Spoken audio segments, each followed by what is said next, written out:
সবথেকে বেটার হতো যদি এখানে মাহান্তজির শ্রীমুখ থেকে আমরা শুনতে পেতাম, তাহলে অনেক গভীর তথ্য আমরা জানতে পারতাম। তা আমরা তো তথ্য কথা জানি না, তবে টুকিটাকি যা শুনেছি সেটা থেকেই বলছি। মহাপ্রভু যখন সন্ন্যাস গ্রহণ করে তিনি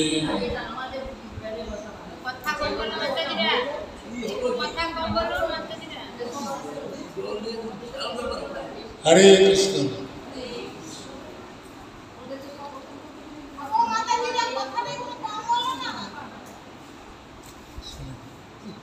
মাতাজিরা, আপনারা একজন জল করেন আর সবাই এখানে আসেন।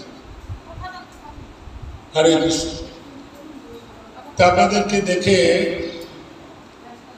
আমার খুব ভালো লাগছে। আপনারা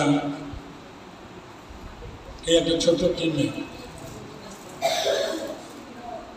শ্রীপাঠ দর্শন করতে এসছে, বাসুঘোষ ঠাকুরের শ্রীপাঠ। এই যে মহাপ্রভুর যত পার্ষদ ভক্ত রয়েছে তাদের যে ভজন কুটি, সেইগুলোকে বলা হচ্ছে শ্রীপাঠ। এটি হচ্ছে বাসুঘোষ ঠাকুরের শ্রীপাঠ। বাসুঘোষ ঠাকুরের এইখানে ভগবানের সেবা করেছিলেন। অনেক কিছু কথা আমরা শুনেছি, তো আমি ঠিক গুছিয়ে বলতে পারবো কিনা, কতটা ঠিক তা আমার জানা নেই, তবে বিভিন্ন সূত্রে শুনেছি, সেটা আমি বলার চেষ্টা করব। বাসুঘোষ ঠাকুর ছিলেন মহাপ্রভুর একজন পার্ষদ। বাসুঘোষ ঠাকুর তিনি কীর্তন করতেন, আর মহাপ্রভু তার কীর্তনে খুবই সন্তুষ্ট থাকতেন। বাসুঘোষ ঠাকুর, মুকুন্দ দত্ত ইত্যাদি এরা সবাই কীর্তন করতেন। দেখবেন যখন মহাপ্রভু সন্ন্যাস গ্রহণ করেন, সন্ন্যাস গ্রহণ করার পর তিনি যখন তার মায়ের নির্দেশে পুরী ধাম গিয়ে থাকার সিদ্ধান্ত গ্রহণ করেন, তখন তিনি সে কাটোয়া থেকে এসে প্রথমে এসেছিলেন অদ্বৈত ঠাকুরের শ্রীপাঠ শান্তিপুর। শান্তিপুর থেকে তিনি পুরীর দিকে রওনা হয়েছিলেন। হতে হতে তিনি আস্তে আস্তে গিয়েছিলেন এখন যে দক্ষিণ 24 পরগনা, ওই জায়গায় যে ডায়মন্ড হারবার রয়েছে, তখন নদী আরও বিস্তৃত ছিল।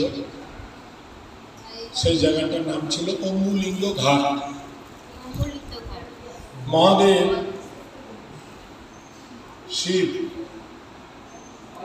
এখানে জল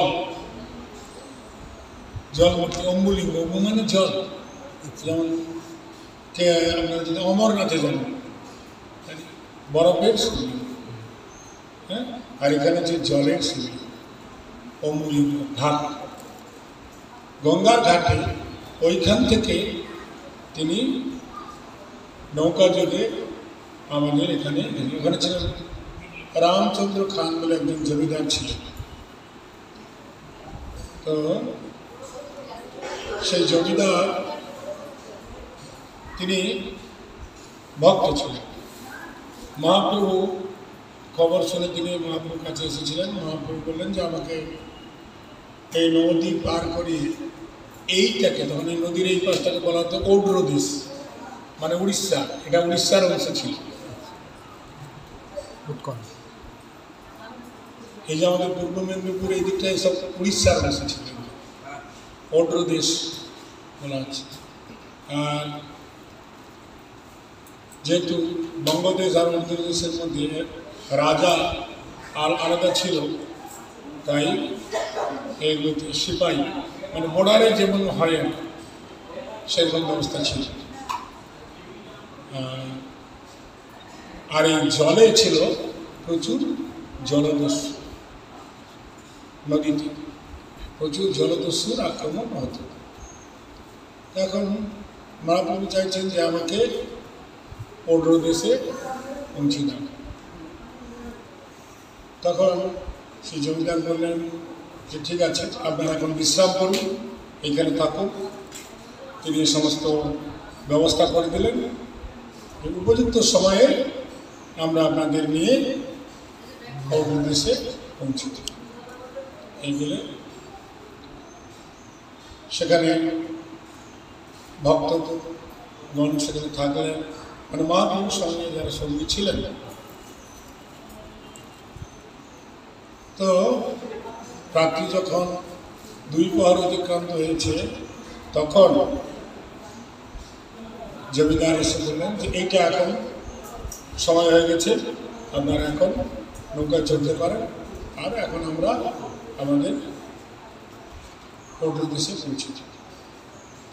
যখন এবং বলে দিয়েছেন যে সবাই কেউ কিছু সাড়া করবে না, নিশ্চিত থাকবে, কেননা জলদস্যুরা শব্দ শুনতে পেলেই আক্রমণ করে। তো মহাপ্রভু এবং পার্শ্বরা সবাই নৌকায় চড়ে বসেছেন,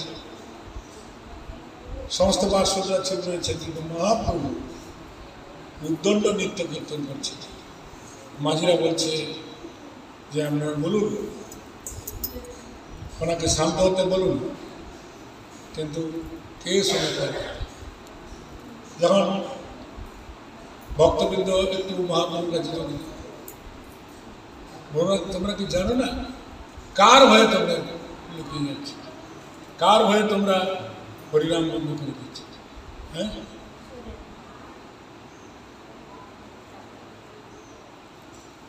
কারো শক্তি আছে আমাদের কিছু করতে পারবে? কার এমন শক্তি আছে? এই বলে মহাপ্রভু উদ্দণ্ড নৃত্য কীর্তন করতে থাকলে। এই করতে করতে দেখা গেল যে কোনো কিছুই